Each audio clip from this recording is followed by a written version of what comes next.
Buenas noches, comunidad. Sean bienvenidos a un nuevo episodio de Relatos Perturbadores. A menudo nos dicen que nuestra casa es nuestro refugio, el único lugar en el mundo donde podemos bajar la guardia, cerrar la puerta con seguro y dejar que el caos del mundo exterior se quede afuera. Creemos que, estando dentro, estamos a salvo. La historia de esta noche nos llega desde las calles antiguas de la colonia Santa María, La Ribera, en la Ciudad de México. Es el testimonio de una chica que descubrió, de la peor manera posible, que hay cosas en la oscuridad que no solo nos observan, sino que nos imitan.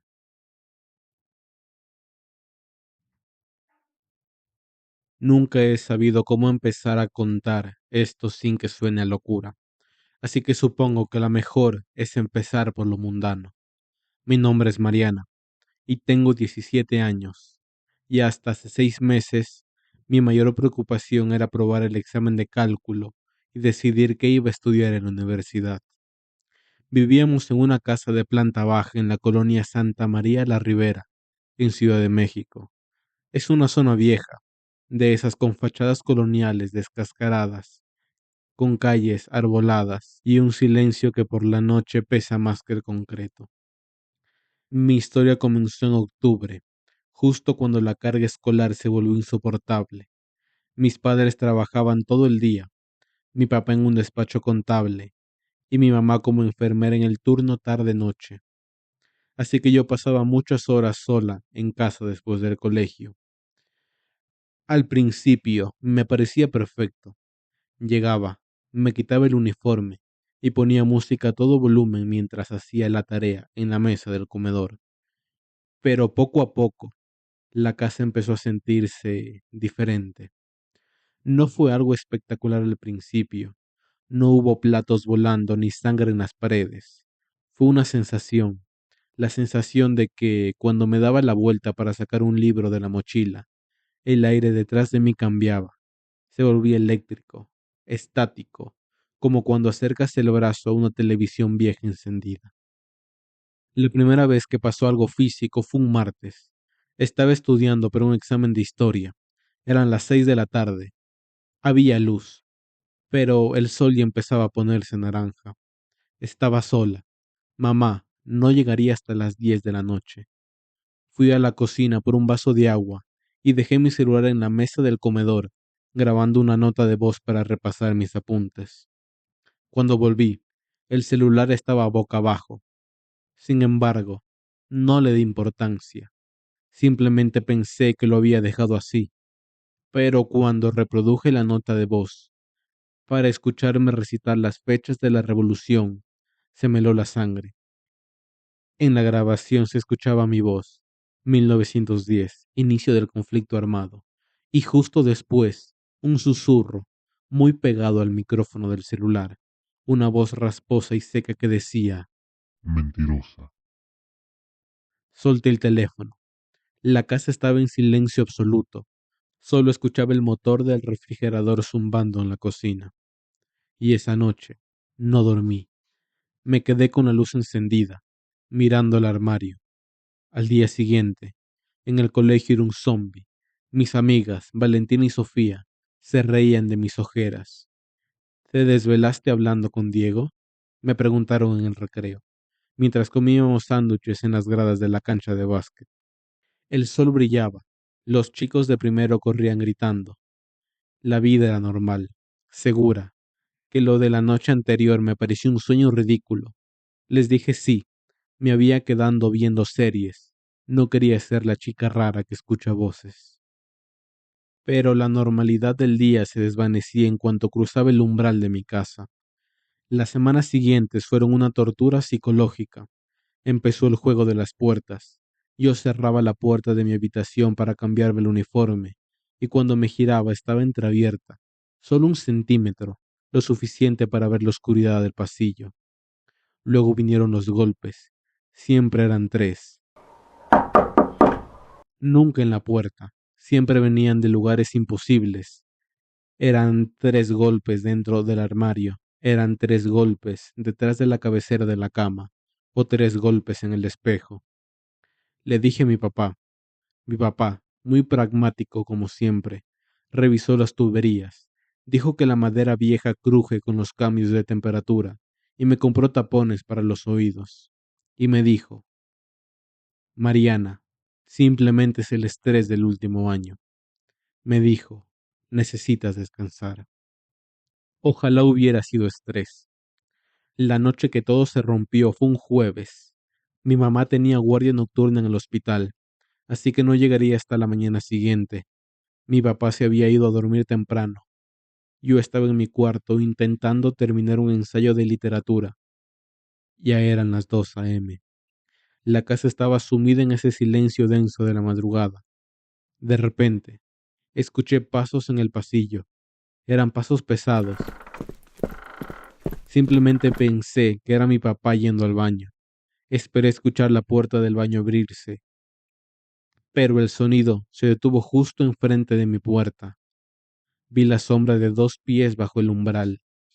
La luz del pasillo estaba apagada, pero la luz de la luna entraba por la ventana de la sala y proyectaba esa sombra larga y deforme que se colaba por debajo de mi puerta. Papá, susurré. Nadie contestó. La sombra no se movió. ¿Estás bien, papá? Volví a preguntar un poco más fuerte. Entonces, la manija de mi puerta empezó a girar, lentamente, muy despacio. El metal rechinó. Yo tenía el seguro puesto. Siempre lo ponía desde el incidente del celular. La manija giró hasta el tope y se detuvo. Luego, la soltaron de golpe. Y escuché la voz de mi mamá. Su voz, idéntica, el mismo tono cariñoso, la misma cadencia suave. Sin embargo, venía del otro lado de la puerta. Mariana, hija, se me olvidaron las llaves y no quiero despertar a tu papá. ¿Me abres la puerta? Mi cuerpo reaccionó con un alivio inmediato. Me levanté de la silla para abrir. Di 2 pasos hacia la puerta. Y entonces me detuve en seco. Mi cerebro, un poco aturdido por el miedo y el sueño, procesó un dato que me salvó la vida. Mi mamá me había mandado un mensaje de WhatsApp a las 10 p.m. Una foto de ella en la estación de enfermería con el texto: Noche larga. Hay muchos ingresos. Nos vemos mañana. Mi mamá estaba en el hospital, al otro lado de la ciudad, y esa cosa que estaba afuera no era mi mamá. Retrocedí temblando. Tú no eres mi mamá, dije, y hubo un silencio largo, terrible, y luego, una risa. No era una risa de bruja de película, era una risa baja, como si alguien se estuviera ahogando en su propia sangre. Mariana, abre, dijo la voz, pero ya no sonaba como mi mamá. Ahora sonaba como una mezcla de mi mamá y un hombre viejo y enojado. ¿Me abres o entro yo? Y empezaron a golpear la puerta, no con los puños, sino con todo el cuerpo. La madera crujía y se combaba hacia adentro. Corrí hacia mi cama y busqué mi celular para llamar a mi papá, que dormía en la habitación de al lado. Sin embargo, no tenía señal. Papá, grité con todas mis fuerzas. Los golpes pasaron, y escuché la puerta de la habitación de mis padres abrirse. Mariana, la voz de mi papá, adormilado y confundido desde el pasillo. Sentí un alivio inmenso. Papá, hay alguien en el pasillo. No salgas. ¿Qué pasa? Voy para allá, dijo él. Escuché sus pasos acercándose a mi puerta. Vi cómo la manija de mi puerta giraba de nuevo. Hija, soy yo, dijo mi papá desde fuera, intentando abrir la puerta. Yo iba a quitar el seguro. Mi mano ya estaba en el pestillo. Pero algo me detuvo. Una intuición primitiva. Miré por debajo de la puerta. No había pies. No había sombra. La voz de mi papá sonaba clara y fuerte al otro lado. Sin embargo, no había nadie parado ahí. Papá, ¿dónde estás? Pregunté, llorando. Estoy afuera. ¿Me abres? En ese momento, mi celular vibró en la cama y una llamada entrante de mi papá. Miré la puerta. La voz seguía insistiendo. Mariana, abre. Soy yo. Contesté el teléfono con manos temblorosas. Bueno, susurré. Mariana, ¿por qué gritas? La voz de mi papá sonaba lejana, metálica a través del teléfono. Estoy encerrado en mi cuarto. La puerta no se abre. Y escucho a alguien golpeando tu puerta. ¿Estás bien? Y el mundo se me cayó encima. Mi papá estaba encerrado en su cuarto. La cosa que estaba fuera de mi puerta había imitado a mi mamá y ahora estaba imitando a mi papá para que yo le abriera. No abras, papá. No salgas, le dije llorando. Voy a llamar a la policía. Inmediatamente marqué al 911. Mientras la operadora me pedía la dirección, el sonido fuera de mi puerta cambió. Dejaron de golpear. Ahora se escuchaban rasguños, uñas largas arañando la pintura de la madera, de arriba abajo, lentamente. Y luego, la voz, muy pegada a la rendija inferior de la puerta, susurró algo que nunca voy a olvidar. Sé que estás debajo de la cama, Mariana. Pero yo no estaba debajo de la cama. Yo estaba de pie, en medio del cuarto. Miré hacia la cama. Las sábanas colgaban hasta el suelo, creando una cueva oscura debajo del colchón. Si la cosa pensaba que yo estaba debajo de la cama, ¿a quién le estaba hablando? O peor, ¿qué había ya dentro de mi cuarto, debajo de mi cama, simplemente esperando a que yo me agachara? El terror fue tan absoluto que dejé de respirar. Me subí a la silla del escritorio pegando la espalda a la pared, subiendo las piernas y alejándome lo más posible del suelo. La cama empezó a sacudirse, violentamente. Grité, grité hasta que me hirvió la garganta.